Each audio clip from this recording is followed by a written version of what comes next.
Bom dia a todos, bom dia a todas, sejam todos muito bem-vindos e bem-vindas a mais um ICL Mercado e Investimento. Bom dia a você que está vendo a gente lá em São Luís do Maranhão pela TV UFMA, quem tá vendo a gente pela Pop TV em Porto Alegre e Sobradinho. Hoje tem bastante coisa para a gente falar aqui, vamos falar da indústria brasileira que cada vez se mostra mais forte e cresceu consideravelmente num ranking mundial. Vamos falar de reforma administrativa que, para variar, vamos desmistificar ela aí, para lembrar para vocês aí que não vai ser no super salários, vai ser no lombo das pessoas que ganham menos. Também vamos falar um pouco aí do Tesouro Nacional, aí, do Tesouro Direto, né, que teve um recorde bem considerável aí de novos investimentos nessa modalidade, né? Mas antes de tudo isso, vocês devem estar até estranhando que eu que estou falando bom dia hoje, porque a gente vai aqui agora fazer aqui a nossa recepção de volta para a Débora, que volta de férias aí depois de 2 semanas. Débora, bom dia, tudo bem? Bom dia, André, obrigada. Bom dia a todas e todos que estão nos assistindo. Estou de volta, voltei, demorei, mas cheguei. E agora a gente vai aí ter a nossa agenda normal do dia, vamos falar sobre os assuntos que o André já passou, vamos dar uma passada aí mesmo pela indústria, pela renda fixa que está difícil de superar aqui no Brasil, então o Tesouro Direto está atraindo muitos investimentos, vamos falar tintim por tintim disso, não vou contar da minha viagem como me pediram, isso fica para outros momentos. Aqui a gente vai falar de mercado e investimento. Então, bora para a agenda, né? Vamos para a agenda aí, porque hoje a agenda também está muito presidente do Fed falando, alguns balanços. Então, de novo, aí, o mercado tirou a folga essa semana, né? Parece que ainda está FIFA, o mercado não quer fazer muita coisa, né? Exatamente. Hoje a gente tem balanços importantes na agenda. Então, tem ali balanço da 3M, balanço da General Motors, balanço da Verizon, todos dos Estados Unidos antes da abertura.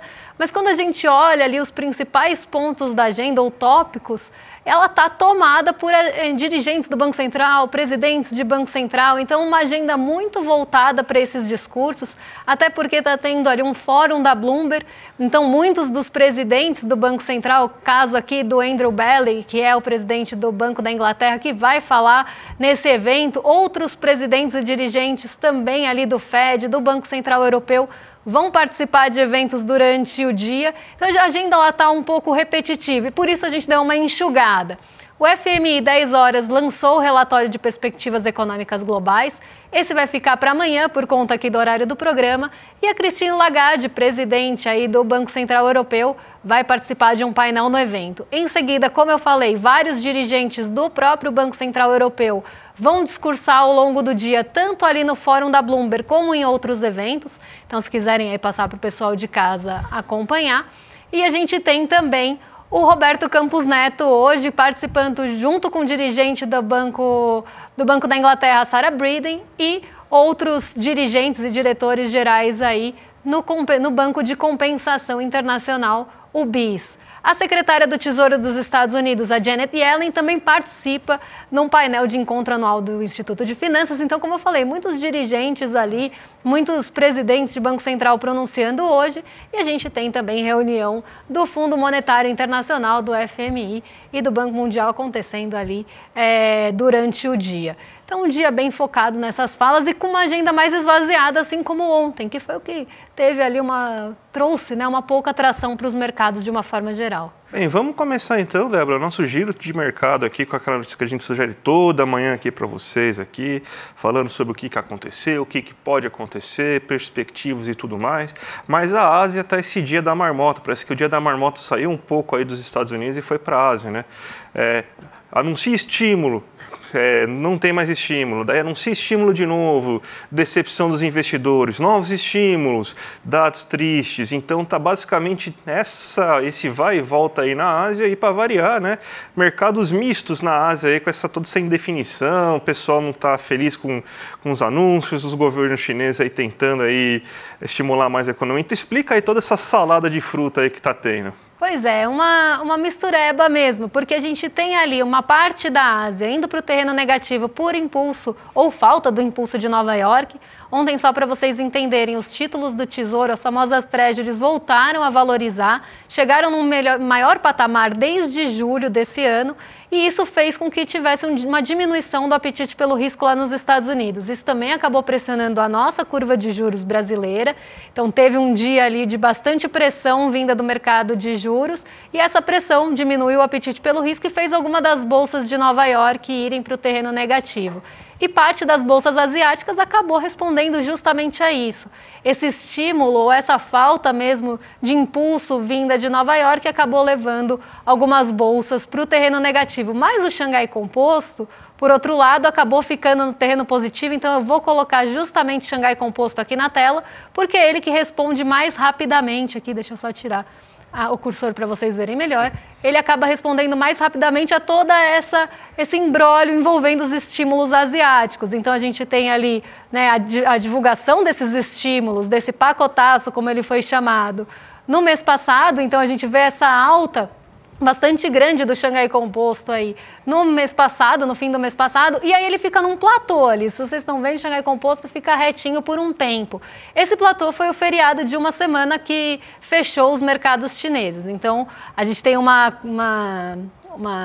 nossa, me faltou a palavra aqui, mas a gente tem esse platô, essa reta no Xangai Composto, justamente porque não estava tendo negociação. Ele abre, ele volta em alta do feriado e depois começa a sofrer ajustes. Não um ajuste que fez ele perder tudo que ele ganhou ali com o pacotaço, mas já um pouco de ajuste justamente com as incertezas em relação a não só ao pacote, aos novos estímulos desse pacote, mas como é que ele vai ser operacionalizado. Então, a grande desconfiança, ou a grande incerteza do mercado é como que a China vai operacionalizar esse pacote de estímulos e vai estimular a sua economia. Só que o Xangai Composto também respondeu a um outro ponto hoje, que foram alguns dados econômicos acima do esperado. Então, essa aliança, vamos pensar, dos dados econômicos acima do esperado, junto ali essa combinação com a expectativa pelo detalhamento dos estímulos e novos estímulos, principalmente para o setor imobiliário, acabaram levando o Xangai Composto para o terreno positivo.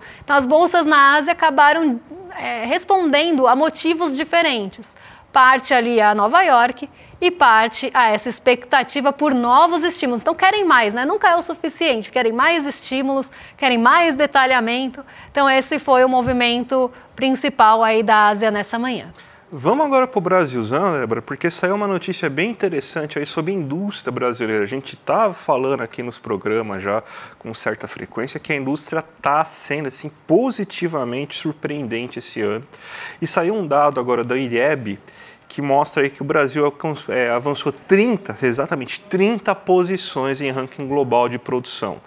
Você tem então que o Brasil, que estava na posição 70, agora foi para a posição 40. Está muito longe do topo ainda, mas para o nível que a gente estava de sucateamento industrial, aí, depois de todos esses anos aí, de austeridade fiscal e sem política pública para a indústria brasileira, a gente vê um avanço significativo. O que melhorou a indústria? Quem diria, né? Política pública com crédito direcionado, com maior volume, taxas de financiamento mais vantajosas, o papel do BNDES nesses financiamentos. Além de tudo isso, a gente tem agora uma demanda interna que melhora bastante a situação, ou seja, a indústria está vendo que é capaz de produzir e vender internamente, além de vender externamente. A gente está vendendo externamente também bastante itens como veículos. A indústria de automotores aqui no Brasil se elevou muito nesses últimos 2 anos aí, considerando inclusive que teve investimentos fundamentais na área.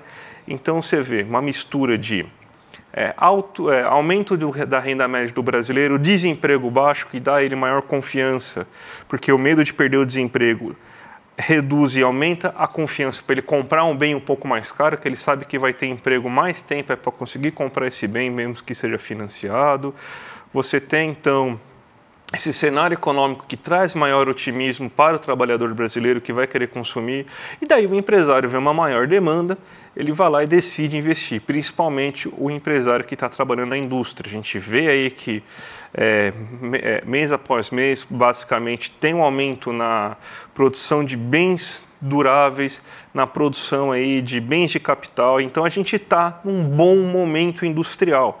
E tudo isso por quê? Política pública voltada para o desenvolvimento industrial. Primeiro ponto. Trabalhador com renda, trabalhador confiante que vai gastar em produtos feitos pela indústria. Então tudo isso aí é uma série de situações, de variáveis que fazem com que a indústria brasileira melhore, e se tudo continuar do jeito que está, a gente deve crescer ainda mais, porque a indústria continua mostrando sinais de aceleração, a demanda continua mostrando sinais de aceleração, mesmo com o Banco Central querendo acabar com essa aceleração da demanda, né, depois ainda fica perguntando aí, nossa, por que a gente vive em voos da galinha? Porque a cada 2 anos de crescimento parece que o Banco Central tem que reduzir o crescimento aí na marra, né? Mas mesmo com tudo isso, a gente está numa boa situação, né, Débora? Exatamente. Quando a gente olha, né, principalmente aí, índices de confiança, seja índice de confiança da FGV, da indústria, ou o próprio PMI, né, o índice dos gerentes de compras da S&P Global, a gente vê justamente essa expectativa boa da indústria para o futuro. Então, sim, vislumbrando uma demanda boa para o futuro, uma boa perspectiva para esse futuro, o que acaba também já ali semeando um investimento hoje, mas também ali, né, não só essas expectativas para o futuro, mas uma avaliação da situação atual não ruim também, né, mas principalmente essa avaliação futura boa.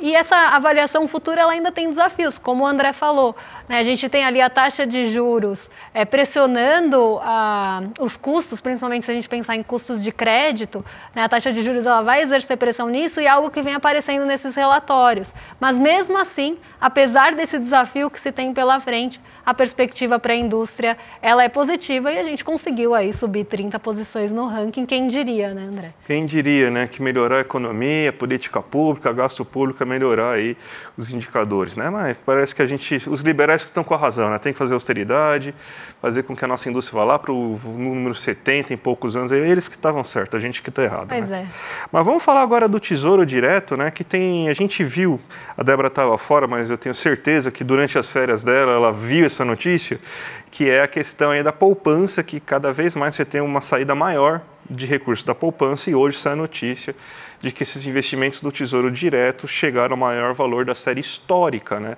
Então, uma coisa está muito correlacionada à outra, né? A Débora vai falar um pouco melhor, inclusive, da questão da armadilha da renda fixa, né? Que o brasileiro ele é mais conservador nas suas finanças mesmo, então ele não sai muito da questão da renda fixa, mas aí a gente tem também uma situação que pelo menos está melhorando a qualidade da renda fixa que o brasileiro está procurando, né? Não está mais na questão da poupança, está muito na questão do Tesouro Direto, que tem quase que a segurança, né, e a acessibilidade hoje da poupança. Então, acho que é um dado importante para a gente trazer até uma melhora aí na questão aí de como que o brasileiro está guardando seus rendimentos, né, Débora? Exatamente, de forma conservadora, né? Porque o brasileiro ele tem mesmo essa questão histórica de ser mais conservador com investimentos, até por tudo que se passou em momentos passados aí em relação à hiperinflação, por exemplo. O brasileiro ele tem muito medo de certos investimentos também, tem bastante receio. Alguns mercados aqui são muito novos, né? Até se a gente pensar o mercado de crédito privado, ele começa a crescer aqui no Brasil lá depois de 2016. Ele era um mercado muito pequeno, mas o brasileiro ele sempre teve essas escolhas mais pela renda fixa. Mas a gente tem que pensar um ponto também, né? Por que o brasileiro ele tem toda essa escolha pela renda fixa? A gente tem uma renda fixa difícil de bater aqui no Brasil, né? Hoje eu ia abrir o site do Tesouro Direto, e só para vocês entenderem, tá? Quando a gente fala em investimentos no Tesouro Direto é o nome da plataforma que se tem ali para as pessoas físicas negociarem no Tesouro Nacional. E aí fica essa convenção de falar, investir no Tesouro Direto. Então, quando a gente está falando de investimento no Tesouro Direto, atinge 8,01 bilhões em agosto e tem o maior valor da série histórica, a gente está falando de pessoas físicas aqui no caso, tentando buscar, né, esses investimentos no Tesouro Nacional. Então, é a plataforma de negociação aí para nós, pessoas físicas, né? Não estamos falando de grandes instituições, por exemplo, eles têm outra forma de negociação. Então, aqui, né, o que a gente tem que pensar? Eu ia abrir aqui, como eu estava falando, o site do Tesouro para vocês verem, só que o Tesouro está sofrendo com aquelas greves. Então, hoje a negociação de compra está interrompida. Então, eu vou colocar aqui na minha tela para vocês vão ver até que está aí está nivelado, não está com movimentação o dia de hoje, porque não tem aí a abertura. Mas quando a gente olha, por exemplo, uma taxa pré-fixada com vencimento para 2027, aqui a gente está falando da NTNF, que é um desses títulos negociados no Tesouro, a gente vê que ele estava sendo negociado ontem a 12,85 ao ano. E ele teve uma valorização aí nos últimos 12 meses de 14% e uma valorização só nesse ano. Então, quanto variou essa taxa do Tesouro sendo ofertada ao longo de 2024? Foi mais de 30%. Então, aqui a gente tem um ponto, né? É difícil bater a renda fixa no Brasil. A gente tem, historicamente, também taxas de juros muito altas. E isso faz com que, por exemplo, as taxas pré-fixadas, junto com as expectativas de juros futuros, também sejam muito altas. O Tesouro Selic, por exemplo, que tem toda a ligação com a nossa taxa de juros vigente, também está pagando muito mais ali com um risco muito baixo. Então, se a gente pega, por exemplo, o Tesouro Selic, ou se a gente pega um título do Tesouro emitido pelo Tesouro Nacional, ele tem o rating soberano do país. Então, ele tem ali a nota de crédito, se a gente for pensar assim, do Brasil. Qualquer outro banco que esteja dentro do Brasil, ele vai ter mais risco já do que o Tesouro, porque está dentro do país que está tendo aquele risco soberano. Então, é o investimento mais conservador que a gente pode ter, principalmente se a gente estiver falando de Tesouro Selic, que é o investimento ali para a segurança, para a liquidez, mais para o dia a dia, e ele está pagando a nossa taxa Selic, que não é pouco. Então, fica muito difícil competir com os títulos do Tesouro, fica muito difícil competir com um título que vai pagar 12%. Ontem, o Tesouro 31 estava pagando 13% ao ano. Então, fica realmente muito difícil de bater. Quem que vai conseguir fazer uma diversificação tão eficaz que vai bater a rentabilidade de um título de Tesouro? Fica difícil até para, sei lá, gestor de multimercado conseguir ganhar mais que 13%. Com risco, né? Porque aí a gente já começa a colocar outros elementos que vão trazer risco. E outro ponto, né? A nossa renda variável também vai sofrer com isso. Porque isso que a gente chama de diminuição de apetite pelo risco. Sai dinheiro ali do risco, da renda variável, que pode ter uma perda maior, para tentar ganhar nessa renda fixa que é mais segura. Isso acontece no nível, se a gente for pensar, da pessoa física e no nível institucional também. Então, o dinheiro vai buscar o melhor rendimento com o menor risco para tentar ganhar no curto prazo, né? E isso também acaba estimulando uma especulação com títulos do Tesouro, que acabam tendo essa, inclusive, volatilidade por conta dessas instabilidades da expectativa para os juros no futuro.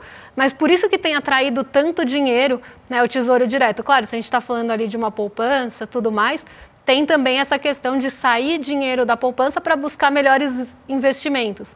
Mas também tem o ponto de sair o dinheiro do risco para tentar ganhar nesse mercado de renda fixa, que vai trazer o ganho com um risco muito baixo. Então, aqui a renda fixa no Brasil está o melhor dos mundos para o investidor hoje, se a gente for pensar no investidor pessoa física, que não quer risco, para o investidor estrangeiro, que às vezes se financia numa taxa muito menor e traz dinheiro para cá para ganhar nessa renda fixa e às vezes ainda ganha no câmbio quando sai, e também para o investidor institucional, que vai botar ali o dinheiro para equilibrar uma carteira num título pagando 13% ao ano, num título soberano, né? Porque se a gente for pensar num crédito privado emitido aqui dentro do país, ele vai ter mais risco e vai ter que pagar mais de 13%.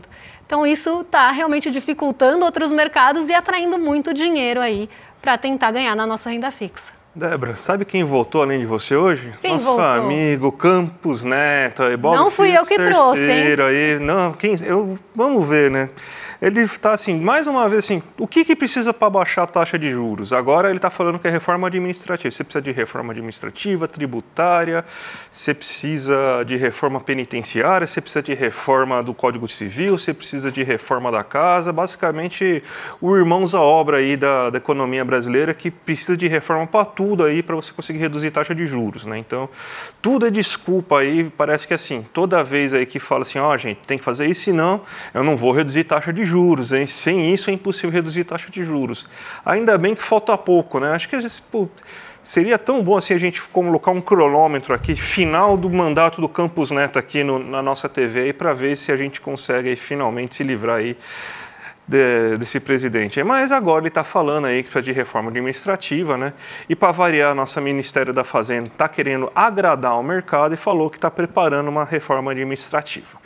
O grande problema de tudo isso é o seguinte: Quando você fala reforma administrativa, isso soa muito bem aos ouvidos de todo mundo, porque todo mundo fala, realmente o governo gasta muito dinheiro, você tem os deputados comendo lagosta, você tem os super salários do judiciário, então tem que cortar essas mordomias.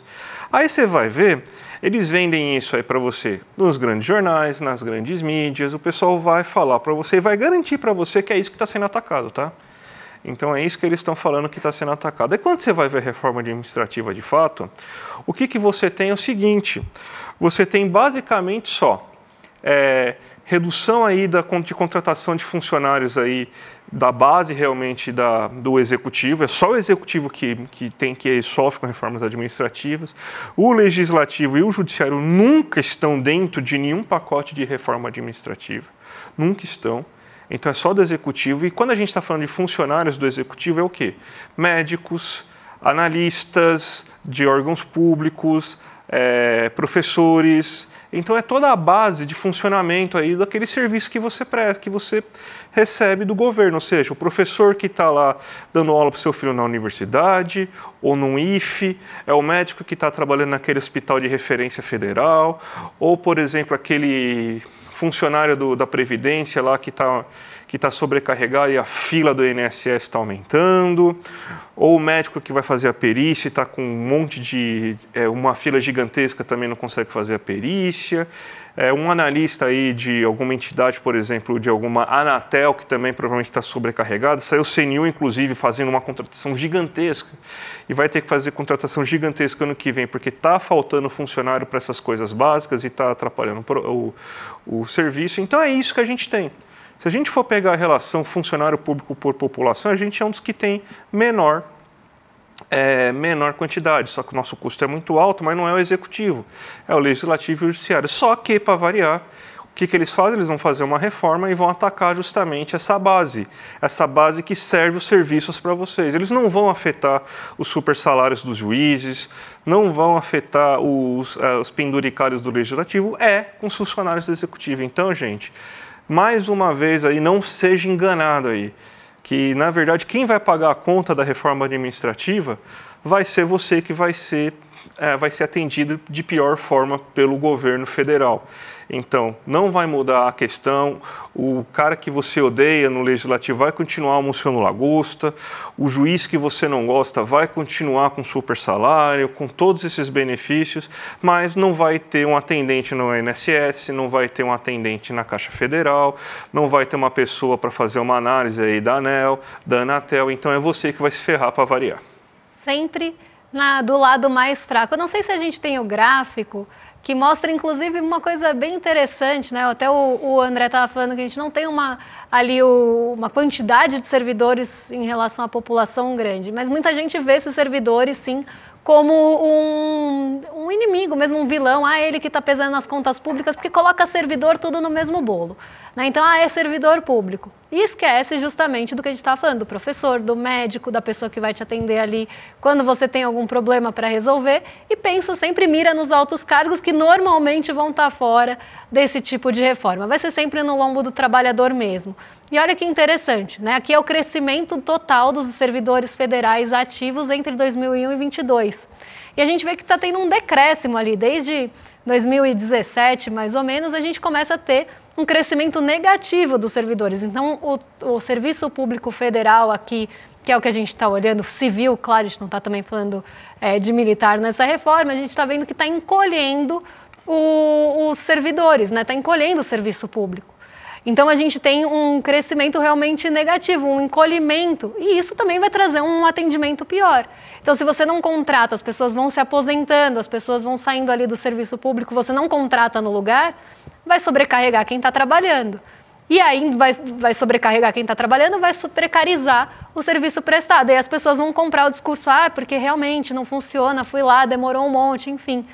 Mas ninguém olha para esse cenário. Também ninguém olha que são justamente as pessoas que estão prestando ali um serviço público para a população, né? Sempre com essa ideia de altos cargos, de altos salários que vão ser excluídos no final das contas de tudo isso. A gente sabe que a corda vai estourar para a parte mais fraca, Mas as pessoas acabam comprando esse discurso, e não só comprando, mas reproduzindo esse discurso contra ali os funcionários públicos ou a favor de reformas administrativas, justamente por esse imaginário que se tem da pessoa ineficiente ou do alto cargo, quando tudo isso acaba sendo um gargalo de um serviço que acaba ali ficando, porque a gente tem contratações também não suficientes, tem poucas pessoas atendendo no serviço e ainda mais querem ali mexer justamente nessa base. Então é algo que a gente precisa discutir bastante e não comprar a ideia aí de uma forma simples. Interessante que os verdinhos estão todos num período determinado do tempo, né? O que será que aconteceu entre 2003 e 2016? E começa a cair em 16, né? O que será que aconteceu? 16, 17, né? Daí começa a ter uma queda. O que será que aconteceu nesse período, né? Deixa para a audiência responder. A audiência responde, né? Então, a gente vê que quem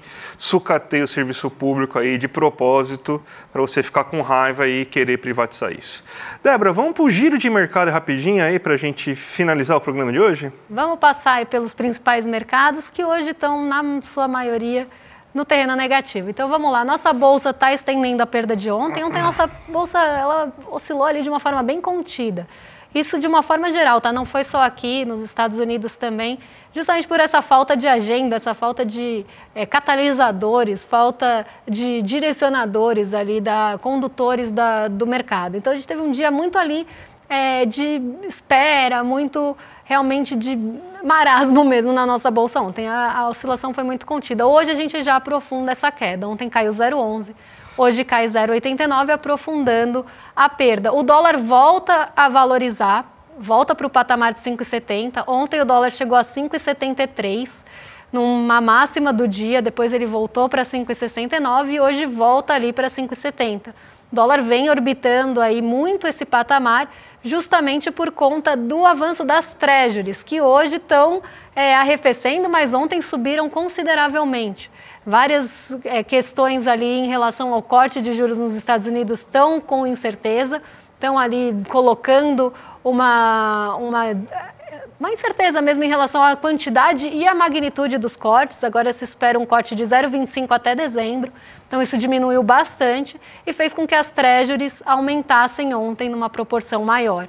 Isso levou o dólar a se valorizar frente a várias moedas, não só o real. Mas hoje a gente continua vendo esse movimento, tanto em relação ao real, quanto em relação aos pares, que é o que a gente vê no DXY, aí, que é o índice que mede o dólar frente às principais moedas. O petróleo Brent volta a se recuperar, nesse compasso de certeza em relação a cessar fogo ou não no Oriente Médio, que está sendo discutido, volta a acelerar hoje, e mesmo ontem, quando a gente teve alta do petróleo Brent, a Petrobras ficou entre os destaques negativos do dia. A gente teve um dia majoritariamente negativo ontem aqui no Brasil. E hoje isso se repete. A gente tem alta do petróleo, mas não é uma alta que sustenta a alta da nossa bolsa. E lá em Nova York também movimento parecido com o de ontem. A Nasdaq, que tem uma sensibilidade um pouquinho maior a juros, no terreno negativo, caindo 0,08, bem perto da estabilidade, mas outras bolsas se aprofundando aí no terreno negativo. S&P 500 cai 0,38. Ontem quem liderou as quedas foi o Dow Jones, então a gente tem realmente um movimento também naquele compasso de espera pelos balanços que estão saindo nos Estados Unidos. Então, bastante incerteza, essa agenda mais voltada para o corporativo com poucos indicadores tem feito esse movimento mais de marasmo mesmo na Bolsa, mas hoje basicamente no terreno negativo. Débora, vai ter um super evento agora para vocês aí no dia 31 de outubro. Vai ser Conversas com o Pepe Mujica, vai ser o lançamento mundial aí desse super documentário aí que o ICL vai fazer, gente. Todo mundo sabe aí que o Pepe Mujica aí foi presidente do Uruguai de 2010 a 2015.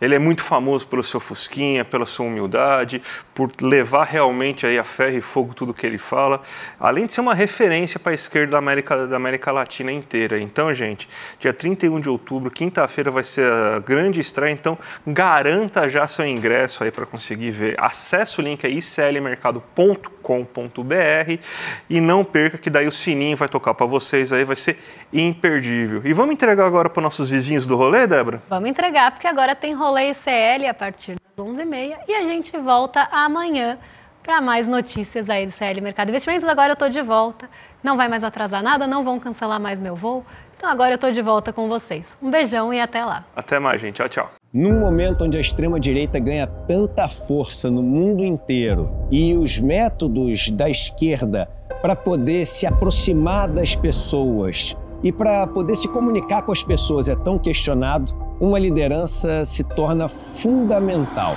Pepe Mujica, ele que, enquanto presidente da República, doava a maior parte do seu salário, ia trabalhar com seu Fusca 1987 e deixou a presidência para voltar a morar na sua chácara, dirigindo seu trator, adotando uma vida austera, uma vida que para muitas pessoas é inspiradora num mundo que vive tanto em função do consumismo. A obra produzida pelo escritor Fabiano Restivo, chamada Conversas com Pepe Mujica, vai ser exibida com exclusividade no lançamento mundial pelo ICL no dia 31 de outubro, às 8 horas da noite. Ninguém pode perder esse momento. Dia 31 de outubro a gente está junto, assistindo Conversas com Pepe Mujica, às 8 horas da noite.